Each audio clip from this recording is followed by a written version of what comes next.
Welcome back وہ ہوا جس کی پیشن گوئی ہم نے کل اپنے پروگرام میں کی تھی. کل ہی ہم نے آپ کو بتا دیا تھا کہ وزیر اعلیٰ سندھ سید قائم علی شاہ صاحب اسلام آباد جا چکے ہیں. کل شام جس وقت آپ یہ پروگرام دیکھ رہے تھے وہ اسلام آباد پہنچ چکے تھے.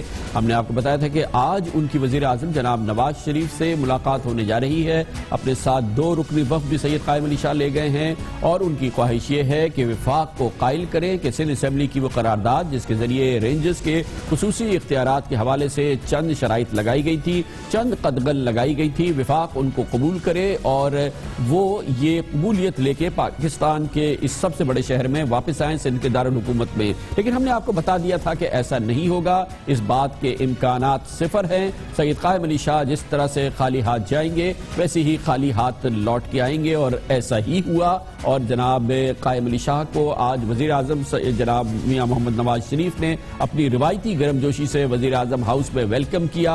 ان کے ساتھ ان کے وفد کو اپنے 2 نائبین جناب وزیر داخلہ چودھری نثار علی خان اور جناب اسحاق ڈار کے ساتھ کمرے میں بٹھایا, بہت اچھی سی چائے پلائی, بہت اچھی سی مسکراہٹوں کا تبادلہ کیا. لیکن قائم علی شاہ صاحب کو بتا دیا کہ وفاق کسی صورت میں بھی آپریشن جو سندھ میں جاری ہے کراچی آپریشن کے حوالے سے جو رینجرز کو اختیارات ہیں اس میں کسی قسم کی کمی بیشی کے لیے تیار نہیں ہے. وہ اپنے اس فیصلے پہ قائم رہے گی کہ رینجرز کو کلی طور پہ تمام اختیارات حاصل ہونے چاہیے اور وہ اسی طرح سے کام کرتی رہے جیسا کہ وہ اس سے قبل یعنی 5 دسمبر سے قبل کر رہی تھی. وزیر اعلیٰ سید قائم علی شاہ کو وزیر اعظم نے یہ بھی بتا دیا کہ رینجرز کے حوالے سے سندھ اسمبلی کی قرارداد سر آنکھوں پہ مگر اس کی قبولیت کا سوال پیدا نہیں ہوتا. وفاق اس کو تسلیم نہیں کرتا اور نہ ہی وفاق انتظار کرے گا کہ سندھ کی حکومت رینجرز کی خصوصی اختیارات کے حوالے سے کوئی نوٹیفیکیشن جاری کرے, کیونکہ وہ سمجھتا ہے کہ آئینی اور قانونی اعتبار سے وفاق نے اپنا حق استعمال کیا ہے, اپنی اتھارٹی کو استعمال کیا ہے